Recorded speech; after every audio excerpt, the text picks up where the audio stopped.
This video is sponsored by Alicia. Uh, Sponsored by Alicia. I have no interest. You didn't see that. By the way, y'all already know Alicia's gotta come back within the final minutes of the series. She's definitely living, guys. That's why I didn't include her in the video. She's gonna live, alright?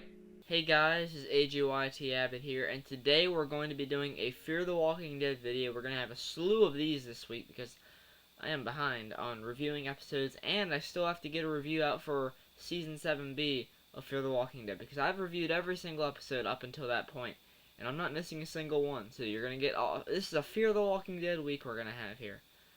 Plus, if I can get to it, I will watch The Little Mermaid and maybe get the review up by Sunday. There you go. But, no promises. But today we're going to be ranking the Fear the Walking Dead main character. So we have 2, 4, 6, 8, 10, 11 main characters in the Fear the Walking Dead cast. This is not including characters like Mo, or the Padre characters, or the side characters such as Rabbi Jacob, or Mickey, or Josiah, because frankly, I don't think we're going to see him this season. That's just me. It's disappointing, but it's just the way it goes. But we're going to be ranking them from least likely to die to most likely to die. Now, this is the final season of Fear the Walking Dead, so I figured this was fitting because it seems like we have to have a pretty impactful and emotional death to kind of get this season going and finish it off on a high note, which, to be honest right now, I watched the first 3 episodes. We're not off to a high start.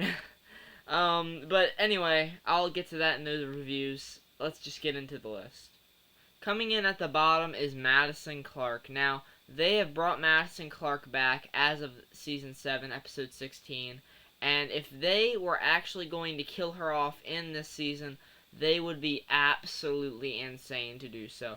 After having her die in Season 4 and then coming back in Season 7 as a fake-out death, because people believed that she had survived for years, and there was large amounts of hatred towards the writers for killing her off, so they managed to find a way to write her back in, to bring her back, and I just feel like if they kill her off, there is going to be a lot of disappointment and angry fans, and that's just not how you want to end off your final season.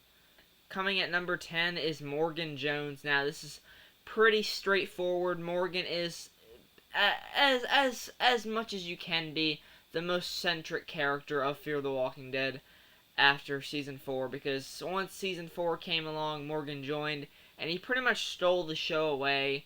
By the way, this video will contain spoilers. I probably should have said that. But as soon as Morgan came in, Nick dies, Alicia and Madison leaves, gets killed off, and then by the end of Season 7, Alicia leaves the show as well, so you're left with Morgan as the main character, pretty much. They bring back Madison, and I just don't see them killing off Morgan Jones. It would just be a massive disappointment to a lot of fans that, still enjoy Morgan. I'll admit his writing has not always been the best with this show in particular. His writing on Fear the Walking Dead has not been that great. His stuff on The Walking Dead was awesome, but Fear the Walking Dead, it's kind of hit or miss, so we'll have to see what happens, but I just do not see them killing off Morgan this season. It is too big of a move for them to make, even for this show.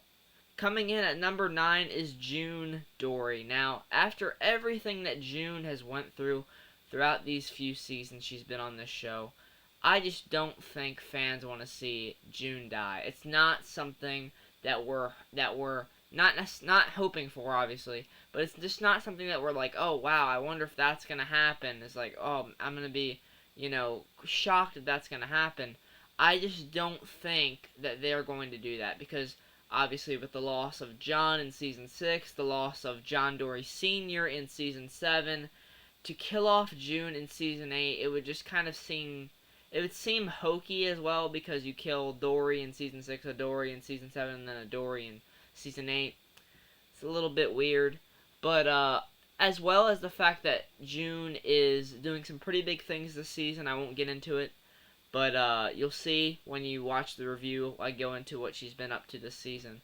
And after this, like I said, after everything she's went through, it's just not something the fans want to see. And I don't think the showrunners are going to take a big swing at killing off a great character such as June. So, yeah, she comes in towards the bottom of the list.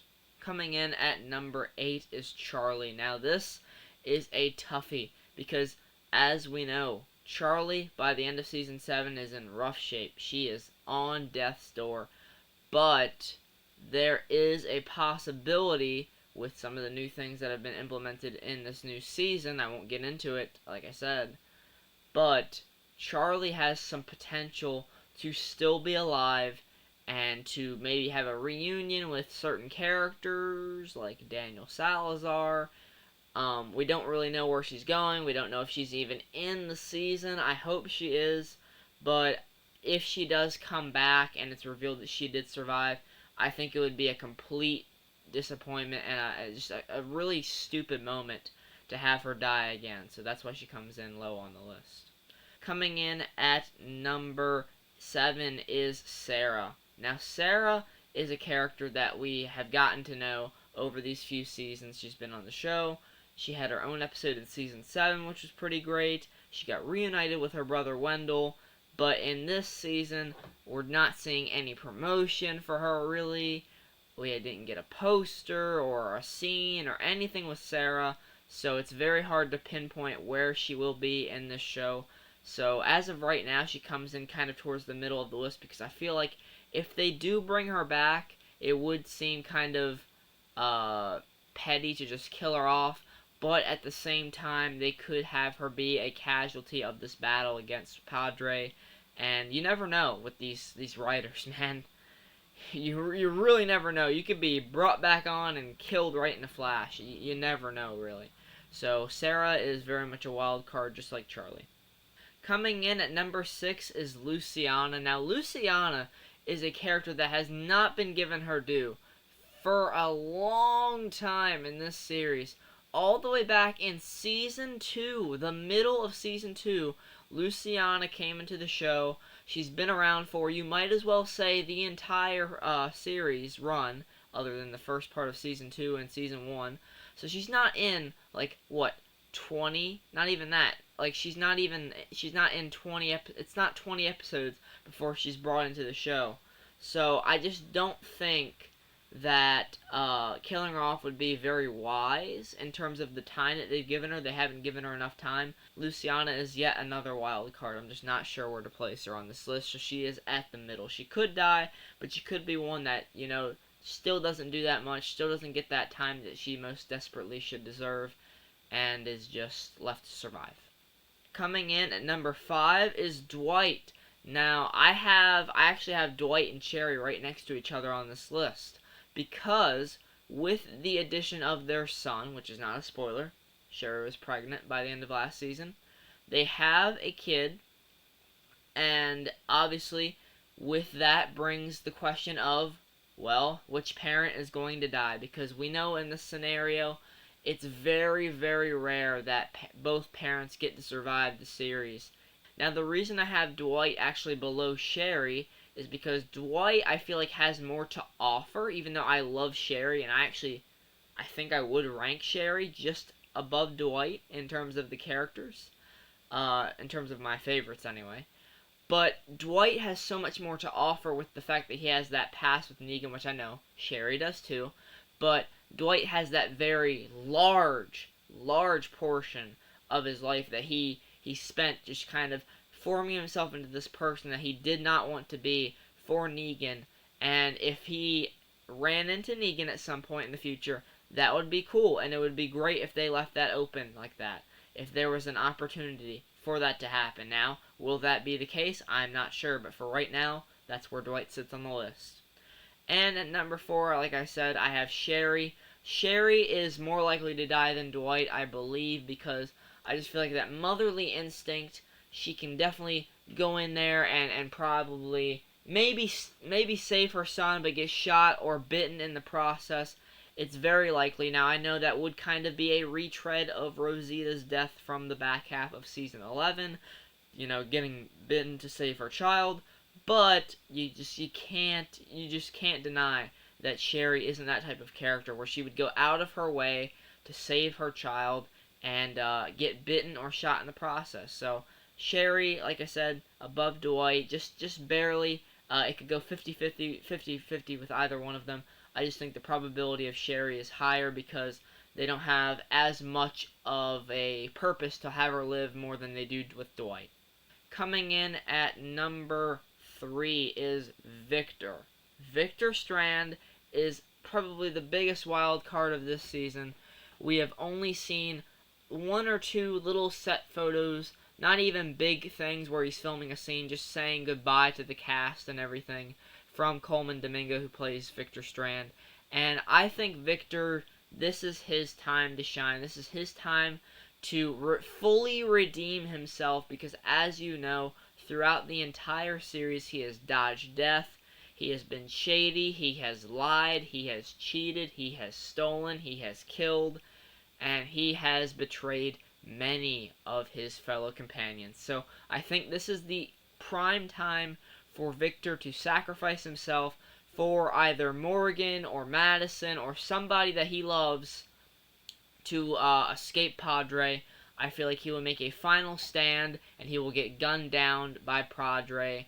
And it's going to be really sad because Victor Strand is he is very, very close to being my absolute favorite character, despite his disloyalty all the time. He is just such a fun character. Coleman Domingo brings such a great energy to him. And yeah, I'm looking forward to seeing where his story goes this season, but as of right now, I'm thinking that they are going to give him that redemptive arc. Coming in at number 2 is Grace. Now, Grace is a character that I have been worried about because, as you know from the trailer, Morgan is going back to King County, where he met Rick, of course, and there is just a lot of heavy stuff that's going to come with that journey. As Morgan, relives the clear phase of his life, we may get to see Walker, Dwayne, or Jenny back again. That would be really, really interesting if they did do that. Grace is going to have to make some kind of move, or she's going to die in some sort of way to make Morgan kind of start to lose himself again. But of course his daughter is going to be there to try and build him back up. It's scary because this King County episode is coming out next week. It is the next episode on the list here. So, we'll have to see. I am very nervous for that episode because I love Grace. I think Karen David just does such a great job with her. She's so wholesome and resourceful at the same time.